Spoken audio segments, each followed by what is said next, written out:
அதுக்கு ஒரு கடாய் சூடுபடுத்திக்கோங்க. அதில் 1 கப் அளவுக்கு உளுத்தம் பருப்பு சேர்த்துக்கோங்க.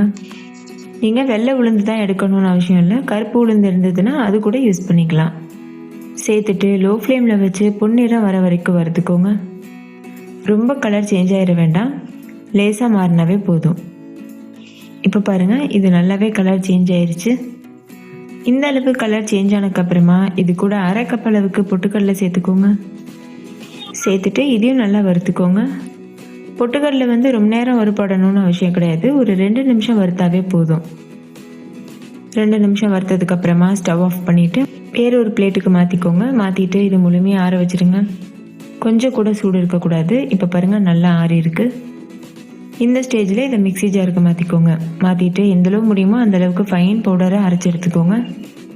இப்போ பாருங்கள், நல்லா நைஸாக அரைச்சாச்சு. பொட்டுக்கடலை 1-2 அரைப்படாமல் இருக்கும், அது ஒன்றும் ப்ராப்ளம் இல்லை. அடுத்து ஒரு பேனில் 2 கப் அளவுக்கு நுணுக்கின வெல்லம் சேர்த்துக்கோங்க.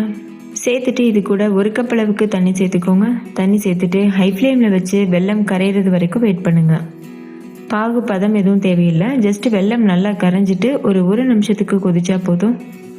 இப்போ பாருங்கள், வெல்லம் நல்லா கரைஞ்சிருச்சு. இந்த ஸ்டேஜில் ஸ்டவ் ஆஃப் பண்ணிவிட்டு இதை அப்படியே ஒரு ஓரமாக வச்சுருங்க.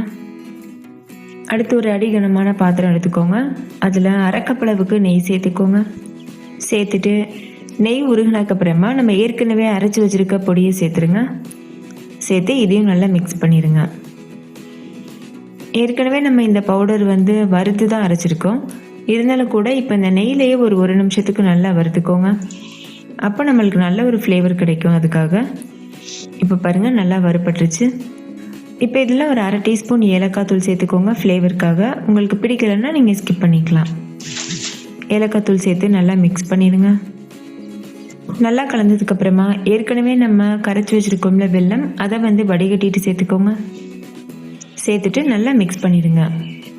ஸ்டார்டிங்கில் தண்ணியாக இருக்க மாதிரி தான் இருக்கும், நம்ம கலந்துகிட்டே இருக்கும்போது சீக்கிரமாகவே கெட்டிப்பட ஆரம்பிச்சிடும்.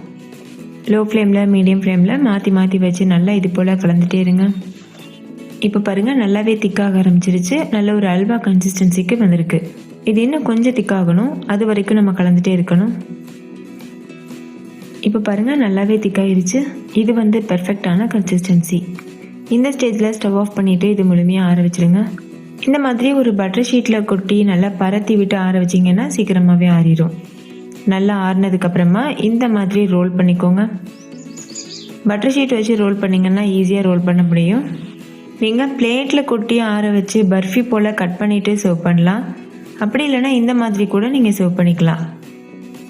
இந்த மாதிரி ரோல் பண்ணதுக்கப்புறமா இதை ஃப்ரிட்ஜில் வச்சுருங்க. ஒரு 2 மணி நேரத்துக்கு ஃப்ரிட்ஜில் இருக்கட்டும். ஃப்ரீசர்லேயும் வைக்கலாம், ஃப்ரிட்ஜ்லேயும் வைக்கலாம். நீங்கள் ட்ரேயில் கொட்டி ஆற வைக்கிறீங்கனாலுமே ட்ரேயில் கொட்டி நல்லா ஆற வச்சுட்டு அதுக்கப்புறமா ஃப்ரிட்ஜில் ஒரு 1-2 மணி நேரம் வச்சு எடுத்துக்கோங்க. ஓகே, இப்போ இதை ஃப்ரிட்ஜில் வச்சிடலாம். இப்போ பாருங்கள், ஃப்ரிட்ஜில் வச்சு 2 மணி நேரம் ஆகியிருக்கு. இது நல்லா செட் ஆகியிருக்கு. இப்போ இதை நம்ம கட் பண்ணிவிட்டு சர்வ் பண்ணிடலாம். இந்த மாதிரி ஓரங்களை கட் பண்ணிடுங்க. அதுக்கப்புறமா சின்ன சின்ன பீசஸாக கட் பண்ணிக்கோங்க. பாருங்கள், இந்த மாதிரி. அவ்வளோதான், டேஸ்டியான உளுந்து பர்ஃபி சூப்பராக தயாராகிருச்சு.